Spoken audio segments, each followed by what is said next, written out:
8 years of sacrifice. 8 years of working double shifts at Stevens Engineering while she studied. 8 years of microwave dinners eaten alone at our kitchen table, the chair across from me empty as she pulled another all-nighter at the library. 8 years of just wait until I graduate. Things will be different then. She was right about one thing. Things were different after graduation. My name is James Anderson, and this is the story of how I lost everything and found something better.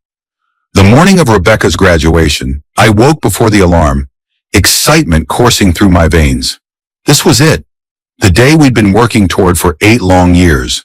The day that would mark the beginning of our real life together, without the constant pressure of exams and clinical rotations hanging over our heads. I laid in bed for a moment, watching the early morning light filter through the blinds, casting striped shadows across the ceiling.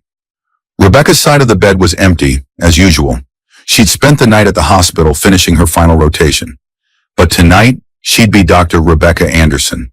Tonight, we could finally celebrate. I showered and shaved carefully, taking extra time to ensure I looked my best. I'd bought a new tie for the occasion, dark blue with subtle silver stripes that matched my eyes. Rebecca had always said my eyes were what first attracted her to me at that crowded college party a lifetime ago. My suit, though not new, had been freshly dry cleaned and pressed. It was the same one I'd worn to our wedding 6 years earlier. A little tighter around the middle now, but still respectable. We hadn't had much money for luxuries like new suits, not with Rebecca's tuition and the relentless grind of student loan payments. Before leaving the apartment, I stopped by the florist and spent an extravagant $95 on a bouquet of white lilies, Rebecca's favorites. The florist wrapped them in pale green tissue paper and tied them with a silky white ribbon. They looked elegant and refined, just like Rebecca herself. The ceremony was held in the grand hall of the medical school, the space transformed with rows of chairs, a stage draped with the university colors, and giant bouquets of flowers flanking the podium. I arrived early to secure a good seat, settling in the 5th row, center section, perfect for watching Rebecca cross the stage. As the graduates filed in, wearing their blue robes and caps with green tassels, I craned my neck trying to spot my wife among the sea of identical figures. Then I saw her, walking tall, chin up, her posture conveying the confidence she'd worked so hard to earn. Even from a distance, even in the anonymous graduation robe, I would know her anywhere. The dean's speech was mercifully brief, focusing on the responsibilities and privileges of joining the medical profession. Then came the moment we'd been waiting for, the conferring of degrees. One by one, the graduates climbed the 3 steps to the stage, crossed to the dean, accepted their diplomas, and moved the tassels on their caps from right to left. Rebecca Thompson Anderson, the announcer called. My heart swelled as she walked across the stage, her movements graceful and assured. Dr. Rebecca Anderson, my wife. My heart swelled with pride so intense it felt physical, like my chest might burst from containing it. In that moment, all the sacrifices, the long nights alone, the vacations never taken, the children we'd postponed, seemed worth it. After the ceremony, I fought through the crowd of proud families, flowers in hand, searching for her familiar face. The hall had become a chaotic mess of blue robes, camera flashes, and emotional embraces. Parents hugging children who were now doctors, spouses finding each other amidst the chaos. When I finally spotted Rebecca, she was standing apart from the other graduates, looking not elated, but strangely calm, almost detached. She had removed her cap, and her dark hair, usually pulled back in a practical ponytail, fell loose around her shoulders. She looked beautiful, but something in her expression made my steps falter. "Congratulations, Dr. Anderson," I said, approaching with the flowers extended, and a smile that felt suddenly uncertain. "We did it." She took the lilies without smiling. Her eyes, those deep brown eyes I'd gazed into countless times, cool and distant. "We need to talk, James." Something in her tone made my stomach drop, a free-fall sensation that left me momentarily lightheaded. "Is everything okay?" Instead of answering, she reached into her purse, the sleek leather one I'd given her last Christmas, and pulled out a manila envelope, crisp and official looking. "I've been meaning to give you this." I took it, confused. The envelope was heavy, substantial, filled with what felt like multiple pages. "What's this? A graduation present?" I attempted a joke, but my voice sounded hollow even to my own ears. "Divorce papers," she said, her voice clinical, as if diagnosing a stranger's illness. I've already signed my part. The words hit me like a physical blow. I stared at her, certain this was some kind of bizarre joke, a strange prank that would end with her laughing and throwing her arms around me. What are you talking about? Rebecca, if this is a joke, it's not a joke. I want a divorce. Her eyes were clear, determined, not a trace of hesitation or doubt. I've been accepted for a residency at Mayo Clinic. It's an incredible opportunity, James. And that means we need to get divorced? I felt like I was drowning, struggling to make sense of her words. The noise of the crowd around us seemed to fade, as though someone had turned down the volume on the world. I don't understand. We can make it work. I can find a job in Minnesota or commute or... No, James. She cut me off with a sharp gesture. You're not understanding me. I don't want to make it work. I want out. I stood there clutching the envelope in one hand, feeling as though the floor had disappeared beneath my feet. Why? What did I do wrong? Is there someone else? She let out a small sigh, as though my questions were tiresome, predictable. This was always the plan, she said. My plan anyway. You were useful while I needed financial support and someone to handle the mundane details of life, but I don't need that anymore. 8 years of marriage reduced to a business transaction. 8 years of love and sacrifice dismissed as useful. The cruelty of it was so unexpected, so unlike the woman I thought I knew, that for a moment I wondered if this was really happening or if I'd wake up from this nightmare. So these past 8 years, our marriage, it was all just a means to an end for you? My voice sounded strange to my own ears, hollow and distant. Don't be dramatic, James. We had some good times, but we've grown apart. You must have noticed. She glanced at her watch, the Cartier I'd saved for 3 months to buy her when she passed her boards. I need to go. My parents are waiting to take me to dinner. I should have yelled, should have made a scene right there among the happy families and proud graduates, should have torn the divorce papers to shreds and demanded an explanation that made sense. Instead, I felt a strange calm settle over me, a detachment that mirrored her own. I took a pen from my jacket pocket, the Mont Blanc she'd given me for our 5th anniversary, and signed every flagged page in the envelope, my signature growing steadier with each page. Congratulations on your residency, I said, handing back the envelope, my voice level and controlled. And your freedom. Something flickered in her eyes then. Surprise, perhaps, that I wasn't fighting, wasn't begging her to reconsider. But it was gone as quickly as it appeared. She took the envelope, slipped it into her purse, and nodded once. Goodbye, James. Then she turned and walked away, her blue graduation gown billowing slightly in the air-conditioned breeze of the hall, the white lilies clasped loosely in one hand, divorce papers secured in her purse with the other. Both delivered on the same day. I stood there for a long moment, watching her disappear into the crowd, a strange numbness spreading through me. Around me, families continued to celebrate, oblivious to the implosion of my life. Camera flashes popped like distant lightning. Laughter and congratulations echoed off the high ceiling of the hall. I walked out into the bright Chicago sunshine, loosened the tie I'd chosen so carefully that morning, and headed for the nearest bar. The next few weeks passed in a blur of legal proceedings, division of assets, and the mechanical process of dismantling a life built for two. Rebecca moved out quickly, taking only her personal belongings and medical books, leaving behind the furniture we'd chosen together, the wedding photos on the walls, the life we'd built. Our friends, most of them medical students and their partners, largely sided with Rebecca. They sent awkward texts or emails expressing generic sympathy, but maintained their allegiance to her. I couldn't entirely blame them. Their world was her world, and I had only ever been adjacent to it. My parents called daily from Cleveland, their concern palpable even over the phone. Come home, Jimmy, my mother urged. Just for a while. Get your bearings. But I couldn't go backwards, couldn't retreat to my childhood bedroom to lick my wounds. I needed something completely new, completely different. I stayed in our apartment for exactly 1 month after she left, living among the artifacts of our shared life, like a ghost haunting its own past. Then I put in my notice at Stevens Engineering, sold or donated most of our belongings, and bought a one-way ticket to Denver, Colorado. Rebecca had always hated the cold. On my last night in the apartment, I stood in the empty living room, remembering how excited we'd been when we'd first moved in.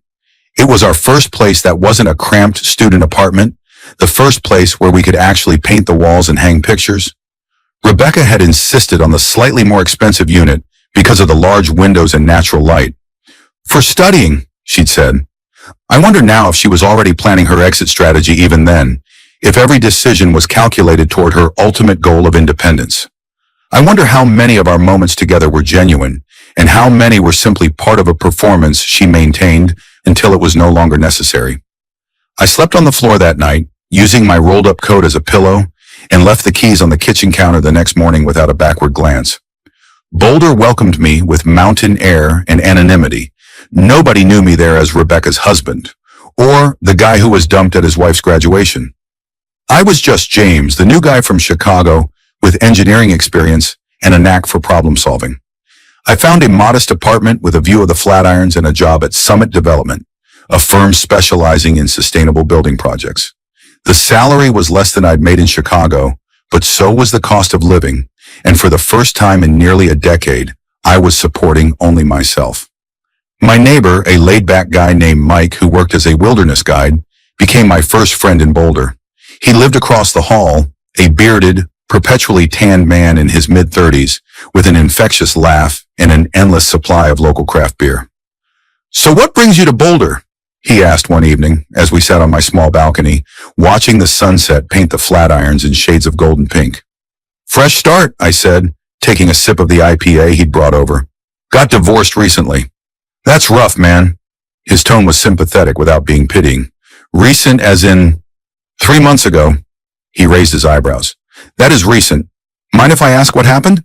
I hesitated, then found myself telling him the whole story.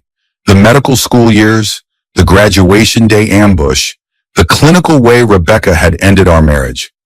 It was the first time I'd told the full story to anyone, and the words poured out of me like water from a broken dam. "Holy shit," Mike said when I finished. "On her graduation day? That's cold." I shrugged, surprising myself with how calm I felt in the retelling.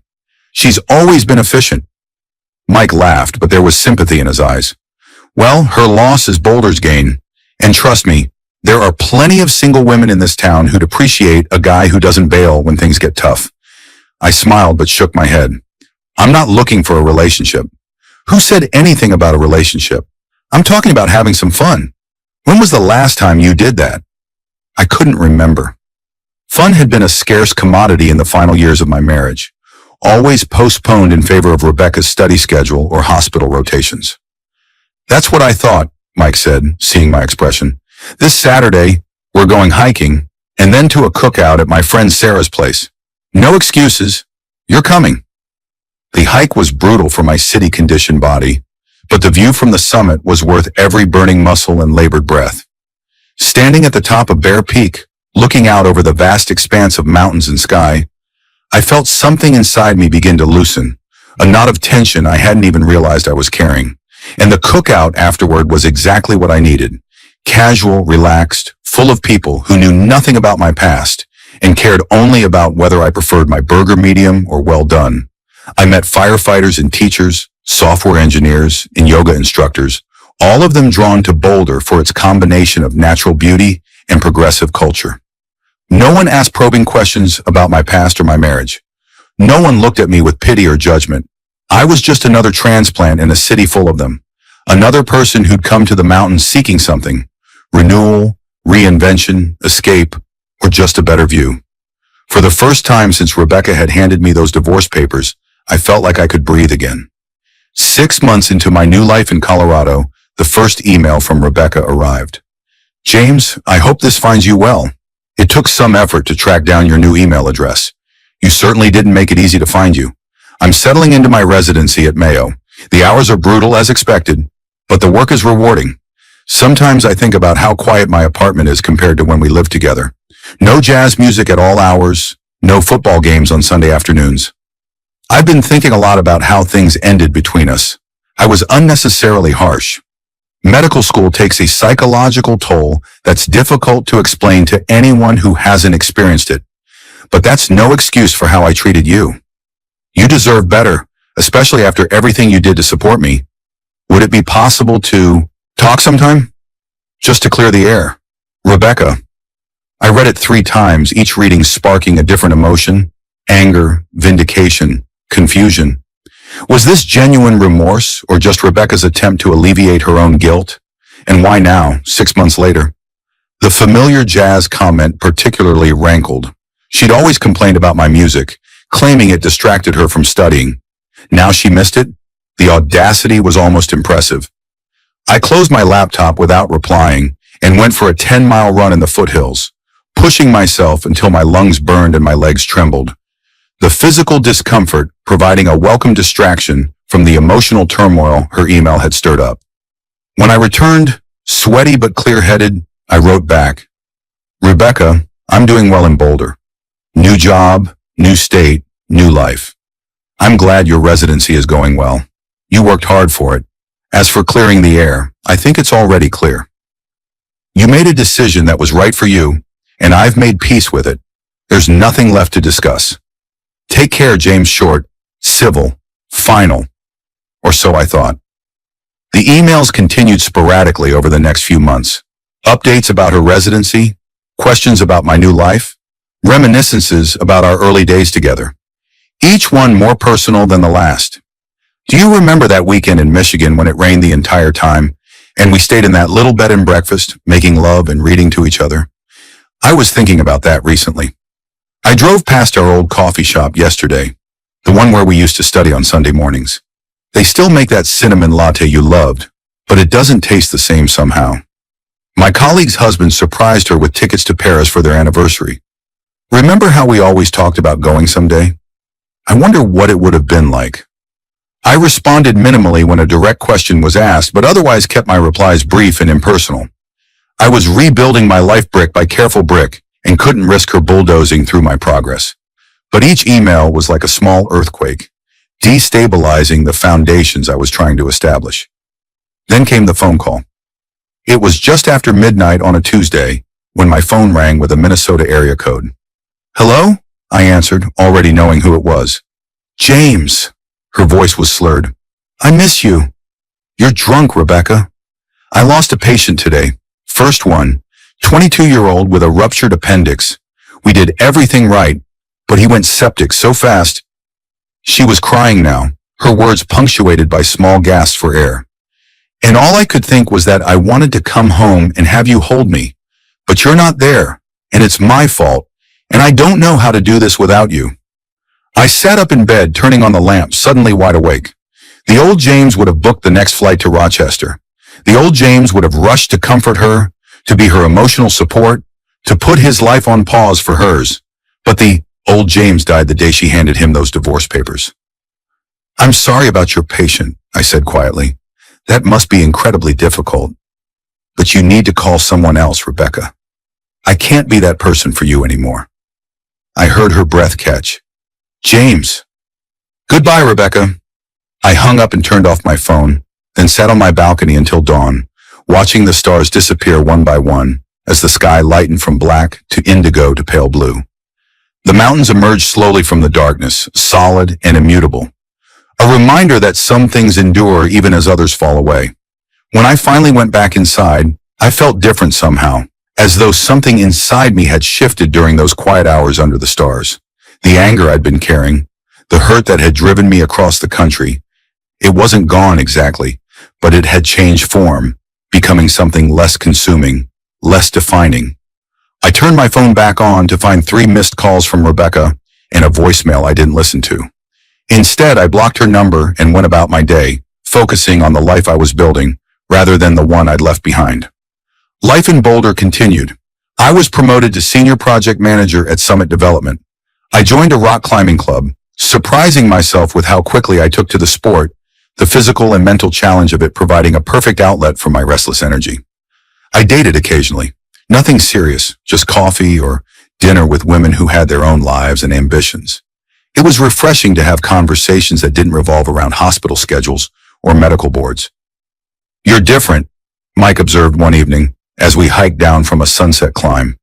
When you first got here, you had this heaviness about you, like you were carrying something really fucking heavy on your shoulders all the time.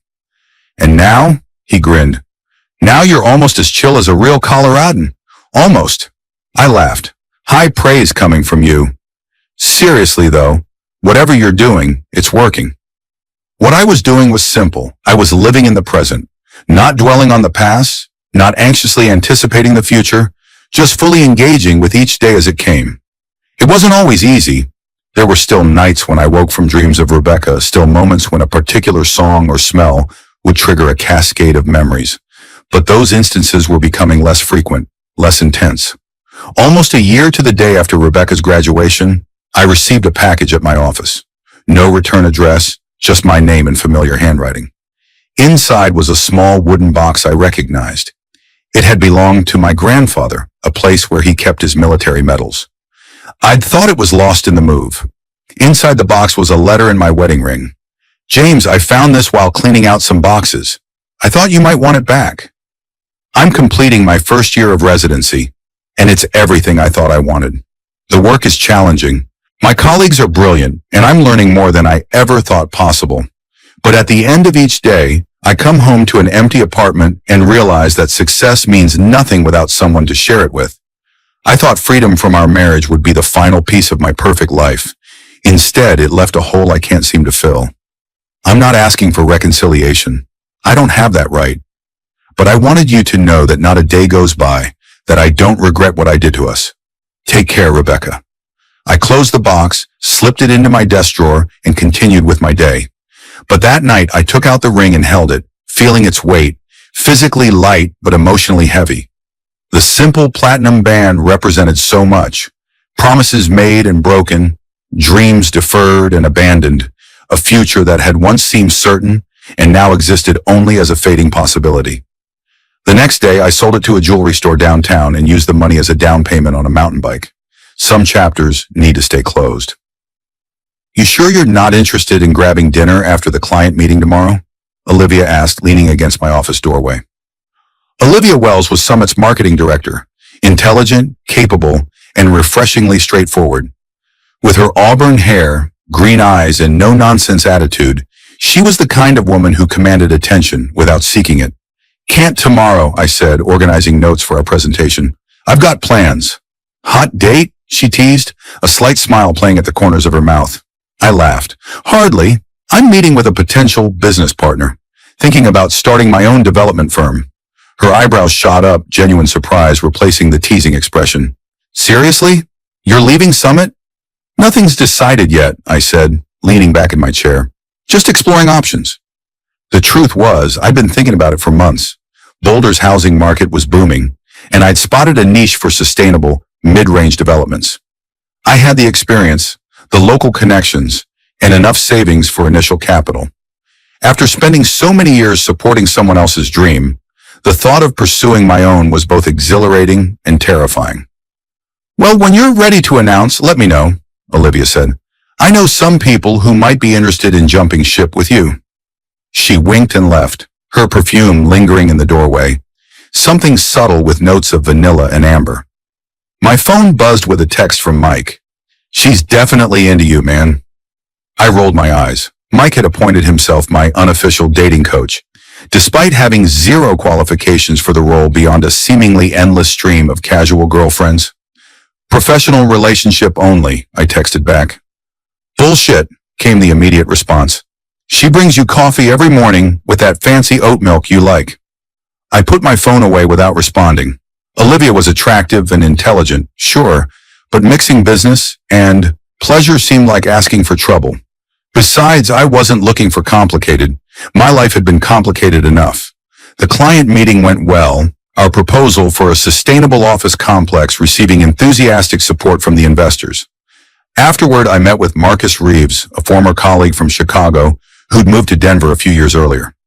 He had capital to invest in experience in green building technologies. Exactly what I needed. So, Anderson Development Group, Marcus mused, looking over the business plan I drafted, his expression thoughtful. Has a nice ring to it. Just a working title, I said, trying to temper my own excitement at hearing the name spoken aloud. It made the whole venture seem more real somehow. I like it, He closed the portfolio with a decisive snap. And I like what I'm seeing here. Let me talk to my financial advisor, but I'm pretty sure I'm in. We shook hands, and for the first time in a long while, I felt something like excitement building. This was my project, my vision, my future, unburdened by anyone else's dreams or expectations. As I drove home that night, the windows down to catch the cool evening breeze, my phone rang, Minnesota area code. I let it go to voicemail, turned up the radio, and kept driving. The voicemail from Rebecca was brief. James, I'm going to be in Denver next weekend for a medical conference. I'd like to see you, if you're willing. Just coffee. Please call me back. I didn't. But Friday morning, as I was leaving my apartment for the office, there she was, standing by the building entrance, a small suitcase at her feet, as though she had materialized directly from my past. Rebecca. Her name felt strange in my mouth after so long, like a word from a language I no longer spoke fluently. She looked different. Thinner, with dark circles under her eyes, partially hidden by makeup. Her hair was shorter, cut in a sleek bob that framed her face. She was wearing a blue blouse I didn't recognize, and fidgeting with her watch, a nervous habit she'd had since college. You didn't call back, she said, her voice smaller than I remembered, because my answer was no. James, please, just give me 30 minutes. That's all I'm asking. Her eyes, those deep brown eyes that had once been my whole world, were pleading. I flew all the way here. I didn't ask you to. The words came out harsher than I intended, but I didn't retract them. She flinched slightly but stood her ground. I know, but I'm here now, and I'm asking for 30 minutes of your time. After 8 years together, is that really too much? I checked my watch, an automatic gesture that bought me a moment to think. I have a meeting in an hour. Then give me 45 minutes, please. Part of me wanted to walk past her, to get in my car and drive away, leaving her standing there just as she had left me standing in that graduation hall a year ago. But another part, the part that had shared 8 years with this woman that had loved her through good times and bad, couldn't do it. There's a coffee shop around the corner, I said, my voice carefully neutral. I can give you 30 minutes. The relief on her face was palpable, like a physical weight had been lifted from her shoulders. Thank you. We walked in silence to Altitude Brew, a small cafe I frequented on weekend mornings. The place was busy with the Friday morning crowd, freelancers with laptops, mothers with strollers, business people grabbing coffee before heading to their offices. The barista, Zoe, gave me a curious look as I entered with Rebecca, but said nothing beyond taking our orders. She was used to seeing me alone, or occasionally with Mike, or climbing friends. Never with a woman who looked as out of place as Rebecca did in her crisp blouse and designer jeans. Once we were seated at a small table near the window, Rebecca wrapped her hands around her mug like she was cold, though it was warm in the cafe. You look good, she said, her eyes taking in my more casual appearance. The flannel shirt, the slightly longer hair, the hint of a tan from my outdoor activities. Colorado agrees with you. Why are you here, Rebecca? I cut to the chase, not interested in small talk or pleasantries. She took a deep breath, as though gathering her courage. I've been seeing a therapist, trying to understand why I did what I did to you, to us. And it wasn't about you. It was never about you. She stared into her coffee, not meeting my eyes. I was terrified of becoming my mother, giving up my career for marriage, resenting my husband for his success while I stayed stagnant. So I pushed you away before that could happen, even though you were nothing like my father and never would have asked me to sacrifice my career. I took a sip of my coffee, letting the bitter taste ground me. That's a neat explanation. It's not an excuse, she said quickly, looking up at me now, her eyes earnest. Just an understanding I've come to. What I did was selfish and cruel, and I've regretted it every day since. What do you want from me, Rebecca? Forgiveness? Closure? A chance to alleviate your guilt so you can move on with a clear conscience? My tone wasn't angry, just weary. This conversation felt like reopening a wound that had finally begun to heal. She hesitated, twisting her watch band nervously. I want to know if there's any chance for us. If we could try again. Not pick up where we left off, but start something new, knowing what we know now. I studied her face, the face I once knew better than my own, the face I'd wake up to each morning and fall asleep beside each night. The face that had looked at me with such cold detachment as she handed me divorce papers on what should have been one of the happiest days of our lives. "No," I said finally. "There isn't." Her eyes filled with tears. "Just like that?" "Just like that," I echoed. "You made a unilateral decision about our marriage. I'm making a unilateral decision about my future." A tear slipped down her cheek. "I made a mistake, James. A terrible mistake that I would do anything to undo." "But you can't undo it," I said gently, feeling a strange sense of compassion despite everything. "And neither can I. The man who would have taken you back doesn't exist anymore. You killed him that day." She flinched as though I'd slapped her, more tears following the first. "I deserve that." "It's not about what you deserve. It's about what I need." I stood up, signaling the end of our conversation. "I need to move forward, Rebecca, without you." "James, I forgive you," I said, and was surprised to find I meant it. The words seemed to release something inside me, a final tether to the past. But forgiveness doesn't mean reconciliation. It just means I'm not carrying the anger anymore. I placed a $20 bill on the table, more than enough to cover both our drinks. "Goodbye, Rebecca. I hope you find what you're looking for." I walked out of the cafe into the bright Colorado sunshine, feeling lighter than I had in 2 years. Behind me, through the window, I could see Rebecca still sitting at the table, her shoulders shaking slightly as she cried. A part of me felt sorry for her, not sorry enough to go back, but sorry nonetheless. She had achieved everything she thought she wanted, only to discover it wasn't what she needed. Sometimes the most expensive lessons are the ones we teach ourselves. The next 6 months were a whirlwind. Marcus and I officially launched Anderson Development Group with a small office space in downtown Boulder and a team of 5. Our first project, a cluster of sustainable townhomes on the east side of town, broke ground in October. Olivia left Summit to join us as our marketing director, bringing 2 clients with her. Our professional relationship remained just that, though Mike continued to give me knowing looks whenever her name came up. "You're an idiot if you don't ask her out," he said one evening, as we were grilling on my balcony. "She didn't leave Summit to follow your business plan. She left to follow you." "You don't know that," I argued, flipping a burger with perhaps more force than necessary. "She's brilliant at what she does. This was a good career move for her." "Uh-huh." His tone was deeply skeptical. "And I suppose the way she looks at you when you're not watching is just professional admiration?" I changed the subject, uncomfortable with the direction of the conversation. The truth was, I'd noticed the way Olivia sometimes looked at me, the way our hands occasionally brushed when we were working late, the subtle shift in the air between us. But after Rebecca, the thought of risking my heart again was terrifying. Rebecca's emails stopped after our coffee meeting. I heard through mutual friends that she'd taken on additional responsibilities at Mayo, working longer hours than even the grueling residency required. I wished her well silently and continued building my new life. Then on a snowy December evening, as I was locking up the office, my phone rang with an unknown number. "James Anderson," I answered, expecting a client. "James, it's Elizabeth. Elizabeth Thompson." Rebecca's mother. We'd never been close. She found me too ordinary for her daughter, but we'd maintained a polite relationship during the marriage. "Elizabeth," I said, surprised. "Is everything all right?" There was a pause and then, "It's Rebecca. She's been hospitalized." My stomach dropped, a visceral reaction I couldn't control. "What happened?" "Exhaustion primarily. She collapsed during a 36-hour shift. They're also saying she's severely dehydrated and malnourished.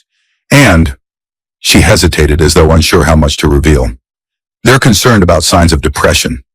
I leaned against the wall, unsure how to respond. The news was troubling, but Rebecca's well-being was no longer my responsibility. Still, 8 years together doesn't disappear overnight, no matter how painfully things ended. "I'm sorry to hear that. Is there anything I can do?" The words were automatic, a reflex of politeness rather than a genuine offer. "She's been asking for you," Elizabeth said, her voice breaking slightly. "I know it's a lot to ask after everything, but would you consider calling her, just to let her know you're thinking of her?" I stood in the silent, empty office, snow falling softly outside the windows, and felt the careful walls I'd built around my heart start to tremble. The old James would have dropped everything, Flown to Rochester, sat by her bedside until she recovered. The new James knew better. I'll think about it, I said finally. After hanging up, I sat at my desk for a long time, staring out at the snow-covered streets of Boulder. The city looked magical in the snowfall, the streetlights creating halos in the gently falling flakes. Should I call? Would it help her recover, or just reopen wounds that needed to stay closed? In the end, I sent a brief email. Rebecca, your mother called to let me know you're in the hospital. I'm sorry to hear that you're going through a difficult time. Take care of yourself and focus on getting better. James, the response came the next morning. James, thank you for your concern. The doctors say I should be released in a few days.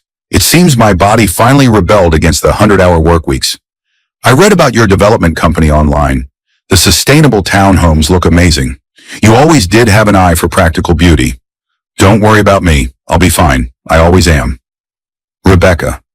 Something about the tone of her email bothered me, a forced lightness that didn't ring true. But I reminded myself that Rebecca's well-being was no longer my responsibility. She had her parents, her colleagues, her own support system. She didn't need me.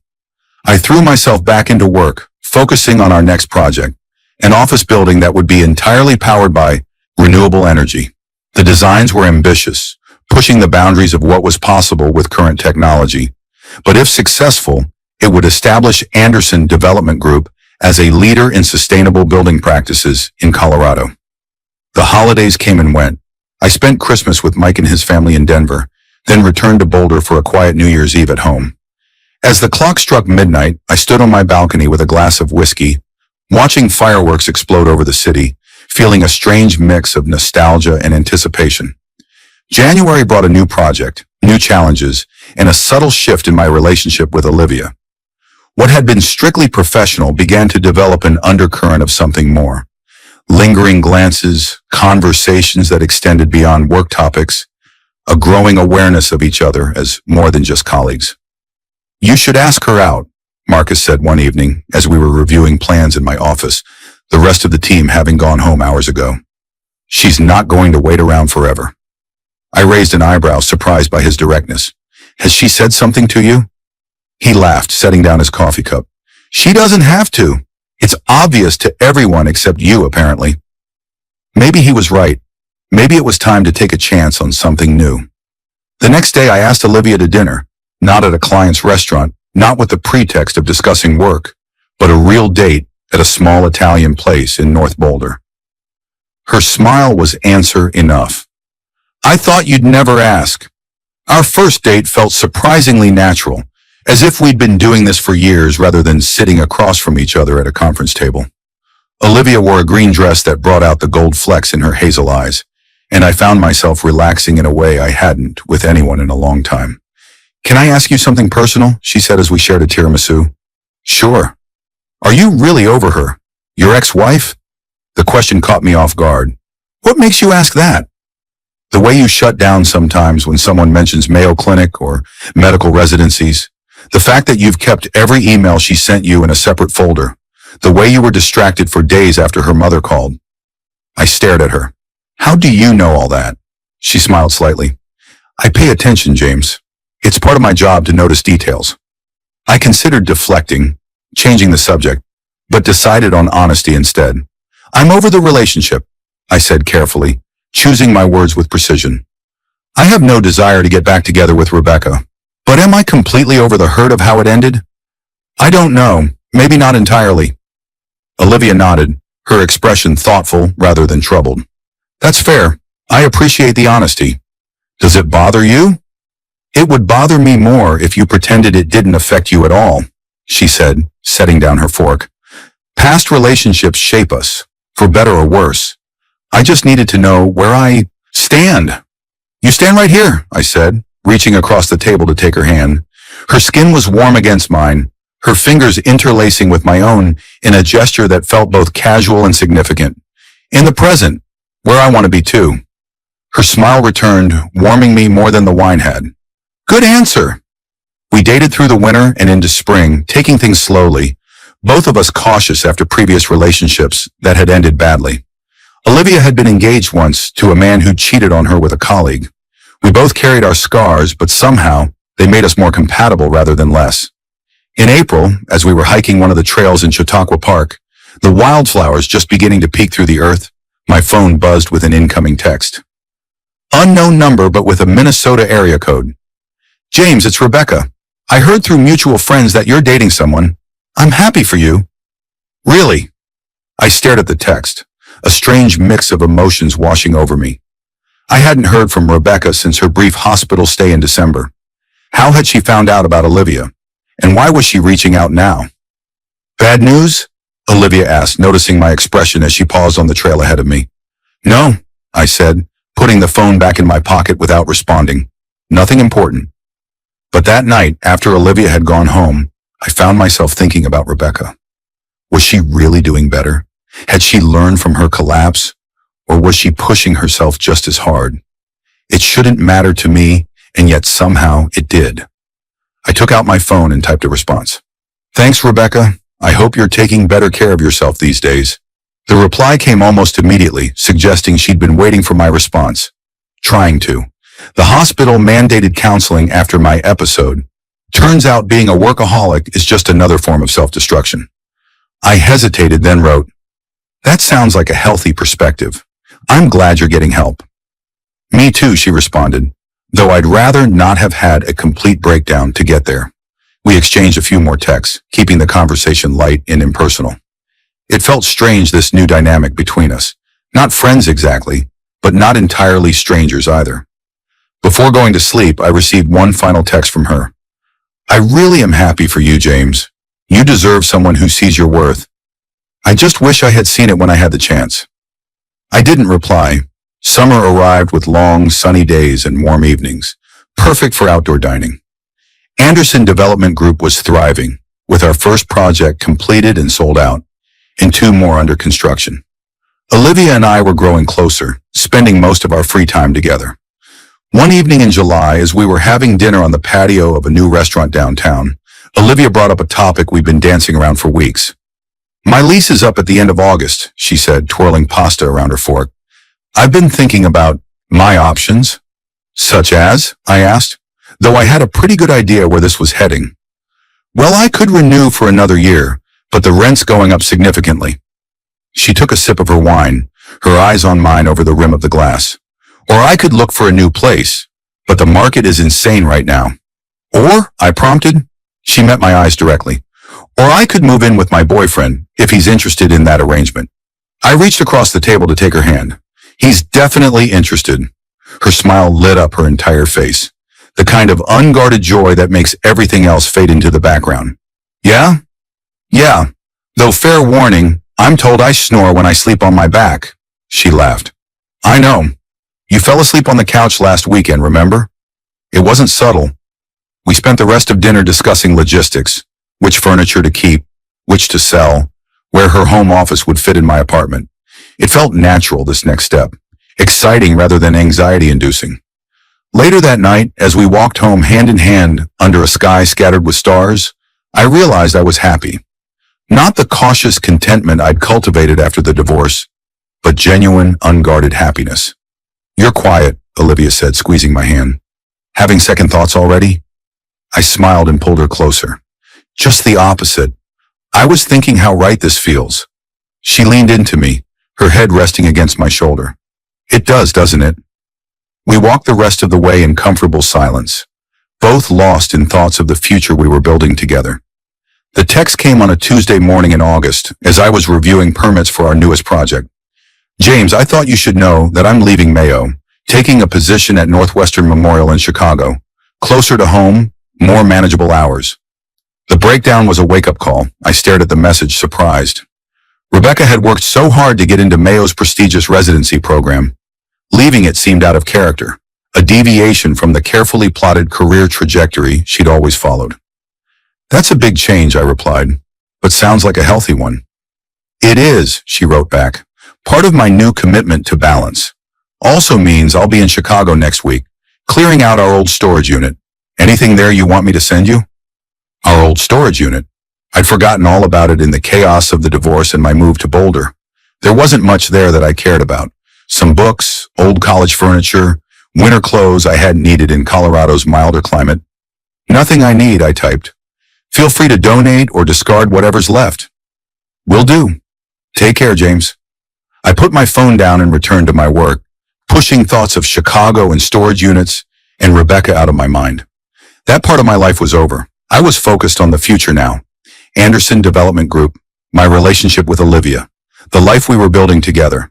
But that evening, as I was cooking dinner while Olivia unpacked some of her books onto my shelves, our shelves now, my phone rang with a Chicago area code. Hello, I answered, expecting Rebecca. James, it's Robert Thompson.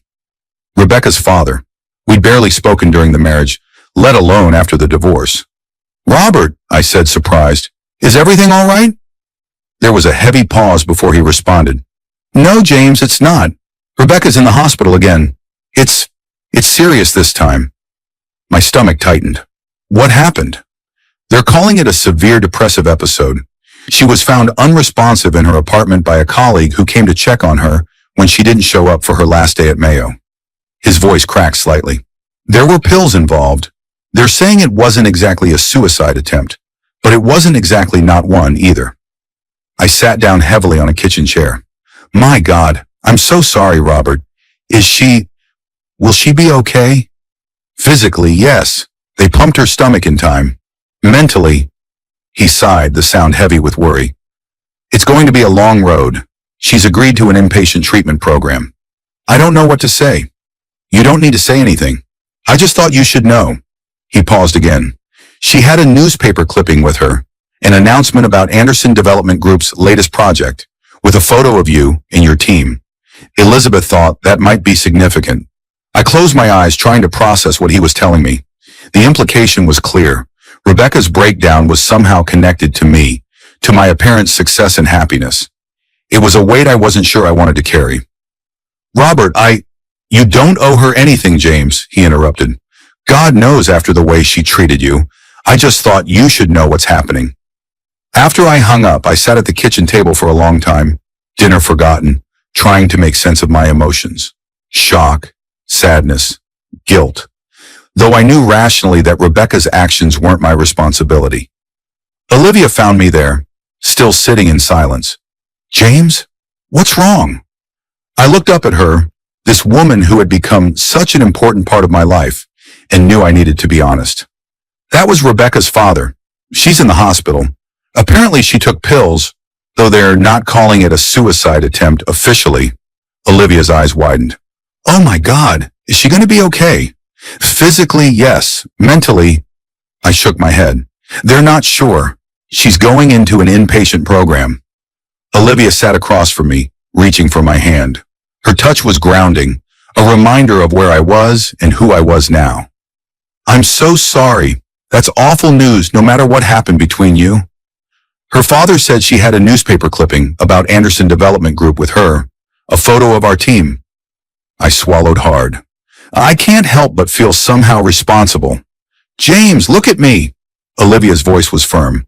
You are not responsible for her actions. You've been honest with her at every turn. You haven't led her on or given her false hope. Whatever demons she's fighting, they're not your burden to bear. I nodded, knowing she was right, but still feeling the weight of it.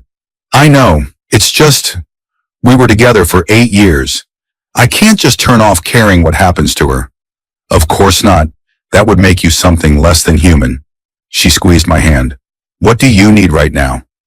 I took a deep breath. Just this. Just you. She nodded, understanding in her eyes. You've got me. Always. Rebecca's hospitalization and subsequent treatment became a strange footnote in my life. Something I thought about occasionally, but kept separate from my day-to-day existence. Robert Thompson called once more to let me know she was doing better, responding well to therapy and medication. After that, there was silence. Fall turned to winter. Olivia and I settled into a comfortable routine in our shared apartment. Anderson Development Group landed its biggest project yet, a mixed-use development in downtown Boulder that would showcase our commitment to sustainable building practices. On Christmas Eve, as we were decorating our first tree together, my phone dinged with an incoming email. From Rebecca. James, I hope this email finds you well and looking forward to the holidays. I've been wanting to write to you for some time, but needed to get to a healthier place first. First, let me assure you that I'm doing much better now. 3 months of intensive therapy has given me perspective and coping skills I should have developed years ago. I'm working again, part-time at Northwestern, while continuing outpatient treatment. I know you've probably heard about what happened in August. I want you to know unequivocally that you bear no responsibility for my actions. My breakdown was the culmination of years of unaddressed issues, perfectionism, workaholism, and an inability to connect authentically with others, including myself. The newspaper clipping my parents mentioned, I kept it not out of some unhealthy obsession, but as a reminder that good things can come from difficult endings. Your success with Anderson Development Group proves that sometimes the end of one dream makes room for a better one. I've been doing a lot of work on acceptance, accepting my mistakes, accepting the consequences of my actions, accepting that some damage can't be undone. I accept that our chapter is closed, James, and I truly wish you happiness in your new life. Take care, Rebecca. I read the email twice, then showed it to Olivia. That's quite the Christmas gift, she said after reading it. Peace of mind. It does feel like closure, I admitted. Real closure this time. She wrapped her arms around me. Are you going to reply? I thought about it for a moment, then nodded. A brief response seems appropriate. Then we can get back to our Christmas Eve. I typed a short reply. Rebecca, thank you for your email. I'm truly glad to hear you're doing better and getting the support you need. Your perspective on our past shows remarkable growth and self-awareness. I wish you continued healing and success in the new year. James sent the email, then turned my phone off completely, a rare occurrence for me. Tonight was about Olivia, about our first Christmas together, about the present and future rather than the past.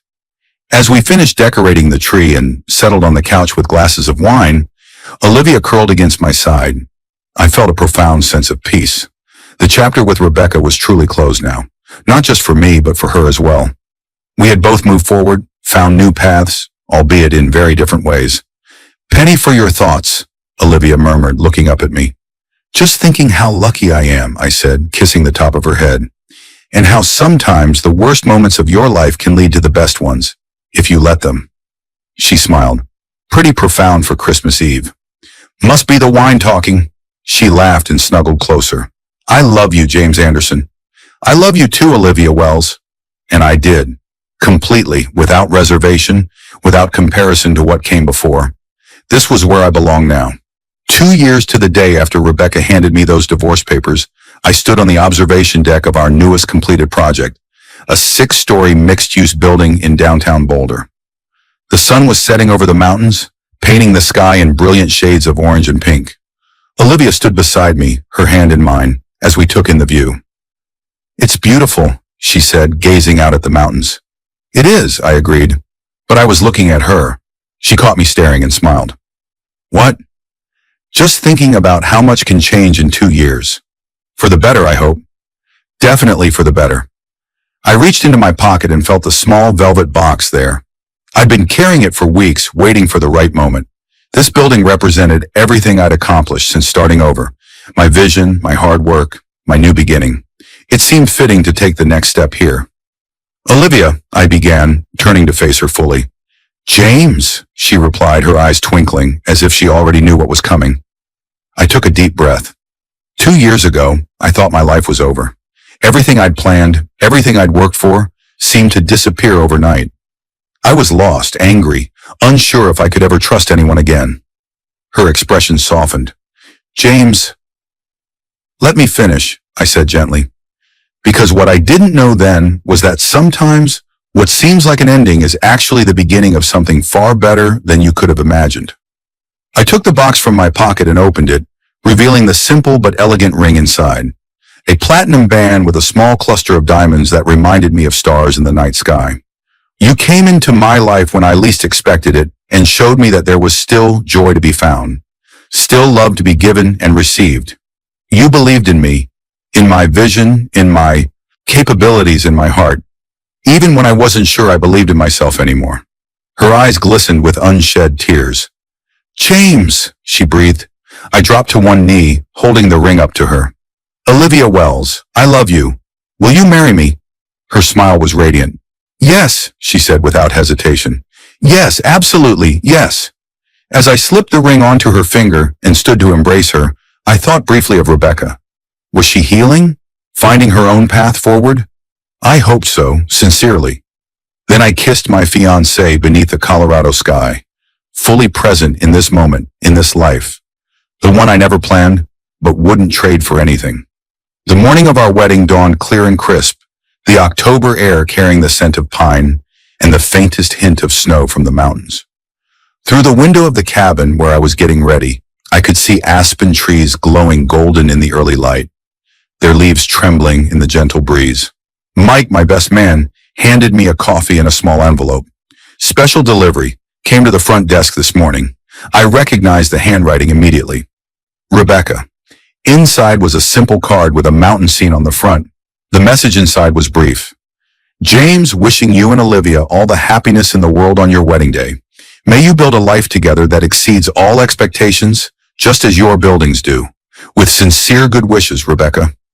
There was no bitterness in the note, no hidden agenda, just genuine well wishes from someone who had once been the center of my world and was now just a person from my past. Everything okay? Mike asked, noticing my expression. Yes, I said, tucking the card back into its envelope. Everything's perfect. And it was. As I stood under the aspen trees later that day, watching Olivia walk toward me in her simple white dress, her face radiant with happiness, I felt nothing but gratitude for the journey that had brought me here, for the woman who had helped me rebuild, for the future spreading out before us, full of possibility. 2 years after the end, I'd found a new beginning, and this time I knew it would last. Meanwhile, in a small apartment in Chicago, Rebecca Thompson sat alone, a half-empty glass of wine on the table beside her. The local newspaper was open to the society page, where a small announcement caught her eye. Anderson Wells Wedding. James Anderson, founder of Anderson Development Group, wed Olivia Wells, the company's marketing director, in an intimate ceremony in Boulder, Colorado on Saturday. She stared at the small photo accompanying the announcement. James in a dark suit, Olivia in white, both looking radiantly happy among golden aspen trees. The apartment around her was sparse, almost clinical, few personal touches, minimal furniture, more like a temporary living space than a home. On the coffee table lay a stack of medical journals, untouched for weeks. On the wall, her medical degree hung in a simple frame, the only decoration in the room. Rebecca took another sip of wine, feeling the familiar hollow sensation in her chest. The therapy had helped with the acute symptoms of her depression. The medication had stabilized her moods, but nothing had filled the fundamental emptiness she'd been running from her entire life. She had thought achievement would do it, the perfect grades, the prestigious medical school, the competitive residency. When that hadn't worked, she'd convinced herself that freedom from commitment was the answer. Hence the divorce, the ruthless severing of the one true connection in her life. Now looking at James's smiling face beside his new bride, she recognized the truth. She had thrown away the only real thing in her life, driven by fears and ambitions she barely understood herself. Her phone buzzed with a reminder. Group therapy, 7 p.m. She sighed, closed the newspaper, and stood up. This was her life now. Therapy sessions, half-time work at the hospital, quiet evenings alone, and the long, slow process of rebuilding herself from the inside out. As she grabbed her coat and keys, she took one last look at the wedding announcement. Be happy, James, she whispered to the empty apartment. One of us should be. She closed the door behind her, leaving the newspaper open on the table, a silent testament to what might have been.